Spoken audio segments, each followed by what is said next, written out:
warahmatullahi wabarakatuh. Halo semuanya. Perkenalkan, nama saya Jamie Polando. Saya berkuliah di Sekolah Tinggi Ilmu Sosial dan Ilmu Politik Raja Haji Tanjung Pinang. Nah, pada kesempatan kali ini saya akan menjelaskan fakta sosial menurut Emile Durkheim. Fakta sosial sendiri adalah aturan atau kebijakan dalam masyarakat. Masyarakat harus mematuhi aturan atau kebijakan atau norma-norma yang berlaku pada kehidupan bermasyarakat. Nah, Emile Durkheim sendiri membagi fakta sosial menjadi dua, yaitu material dan non-material. Yang pertama yaitu fakta sosial non-material. Fakta sosial non-material. Tidak semua kesadaran sosial mencapai eksternalisasi dan materialisasi. Apa yang disebut norma-norma dan nilai-nilai atau secara umum, apa yang dimaksud dengan Durkheim, fakta sosial non-material. Pada tingkat tertentu, fakta-fakta sosial non-material ditentukan di dalam pemikiran para individu. Akan tetapi, bahwa ketika orang berinteraksi dengan cara yang kompleks, interaksi-interaksi mereka akan mematuhi hukum-hukum yang dimiliki mereka semua. Fakta sosial material.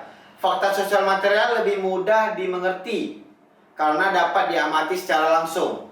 Fakta-fakta sosial material tersebut sering mengungkapkan suatu ranah kekuatan-kekuatan moral yang lebih besar dan lebih kuat, yang setidaknya sama eksternalnya bagi para individu dan bersifat memaksa kepada mereka. Hubungan antara fakta sosial non-material dan material. Durkheim melihat fakta-fakta sosial dari semula adalah suatu rangkaian kesatuan materialitas. Sosiolog biasanya memulai suatu studi dengan memusatkan perhatiannya pada fakta-fakta sosial material yang dapat dimasuki secara empiris agar dapat memahami fakta-fakta sosial material yang menerapkan fokus nyata pekerjaannya. Nah, berikut saya akan jelaskan contoh-contoh fakta sosial terkait kebijakan atau aturan yang menjadi arti tersendiri dari fakta sosial. Nah, yang pertama, fakta sosial dari cara kita berpakaian.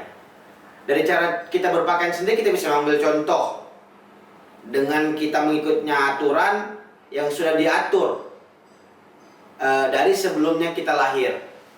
Nah, contoh satu pakaian. Yang pertama itu seperti kita pergi ke beribadah. Beribadah yang seharusnya kita menggunakan pakaian yang rapi, sopan, ataupun bersih. Tetapi kita melanggar aturan atau kebijakan yang sudah diatur. Kita memakai celana pendek, baju pendek. Nah, itu sudah menjadi pelanggaran yang harus menjadi fakta sosial. Nah, dari pelanggaran itu kita sebagai masyarakat bisa dijauhi atau dikucilkan oleh masyarakat lain. Nah, yang kedua, saya ambil contoh dari misalnya hukum. Nah, seperti kita ketahui bahwa hukum, siapa saja yang melanggar hukum akan dikenakan sanksi oleh negara. Nah, salah satu contoh yang kita bisa ambil dari diri kita sendiri yaitu dalam kita berkendara motor.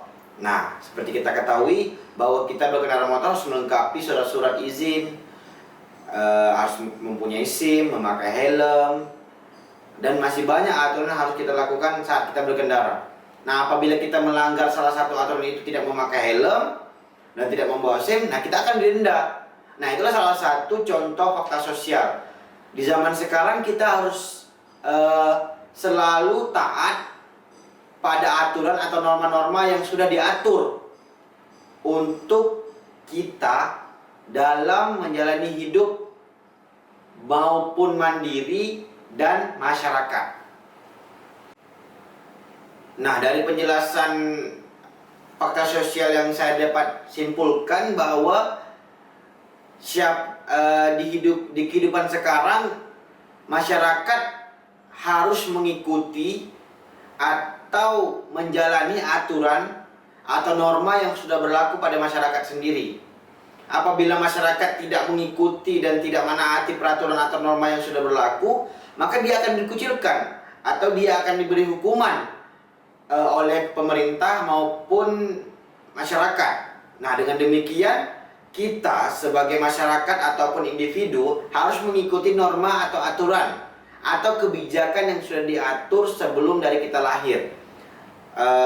Dengan demikian kita akan lebih dihormati, kita akan lebih dihargai oleh orang-orang yang di sekitar kita. Terima kasih. Sekian dari saya. Billahi taufiq wal hidayah. Assalamualaikum warahmatullahi wabarakatuh.